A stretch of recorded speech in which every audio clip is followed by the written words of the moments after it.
The leg drag position as a hub. Is it okay if I use you? Okay. As a hub that we can move back into. So let's go back. So we were doing all this kind of stuff, and then we got ourselves here, and then we were stepping into the leg drag and rotating somebody out this way to finish the position. So today we're going to actively enter the leg drag from the standing position against a recumbent guard. Right. So assuming either I grab this now, start seated.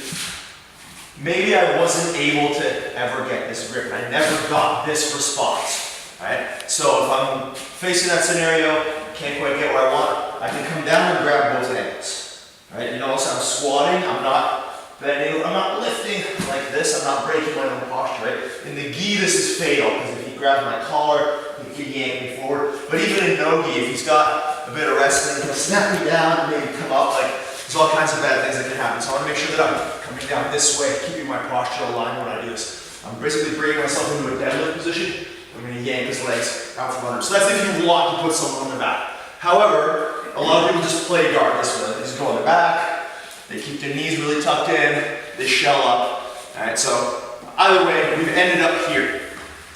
We're going to take a square stance.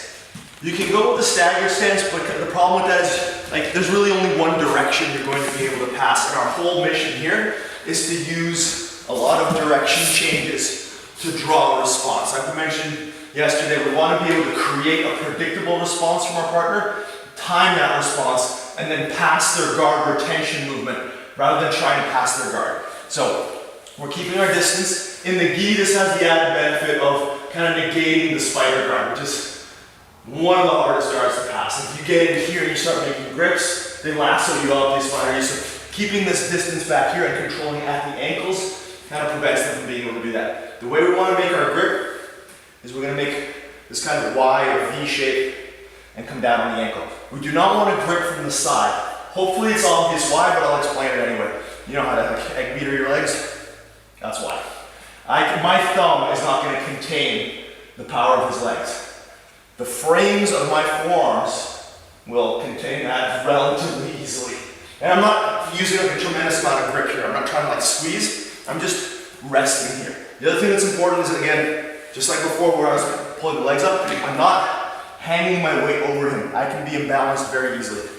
I'm squatting down. I'm like this. If I get pulled forward, I know this is not a huge issue, but in the gi, right, if I get here and he were to reach in and grab a collar, I'm okay. If I'm here, I'm not okay. I'm getting yanked forward. So we're always keeping our alignment. I'm keeping my center of gravity inside of my base. I'm keeping strong frames. What I'm going to do is try to draw a reaction that's going to test, and we'll use this as a warm-up. This is going to test my opponent's guard. Like this is I'm going to see what I'm dealing with right off the bat. Because some guards are so easy to pass, it's ridiculous. If I get grips here and I start to circle, see how he's reacting correctly? He's bringing his hips to face me, he's bringing his knees to face me, he's bringing his arms to face me. Some people won't do that. So we'll warm up just by, so you're not going to turn this time. You're going to allow me to start to circle. So if I'm able to do that, I will just rest my shin on my partner's shoulder. Here, I'm pushing away, so I'm not only circling. If I'm going to my left, my right arm is accessing this lever and trying to tilt his hips a little bit. This will ensure that when somebody does respond, they're responding, we were talking about regulated tension yesterday, they're going to respond with a lot more tension. Because if I just circle, follow me now, he can follow me very easily. But if I circle and do this, if he wants to follow me, he's got to really overdo the movement, and that's what's going to enable me to spin him into the leg drag. So we won't do the spin yet. We'll just have our partner stay neutral. If I'm moving right, I lock my left arm out and I push, try to orient his hips in that direction. And I just circle all the way around, knee down. This will just get us warmed up. Circle, knee down. You'll never get that pass to work on anyone good. But not attempting it is a problem, right? Because you're not going to be drawing a reaction. I have to not pretend, right? It's like when I throw a jab, I'm not expecting to knock you out.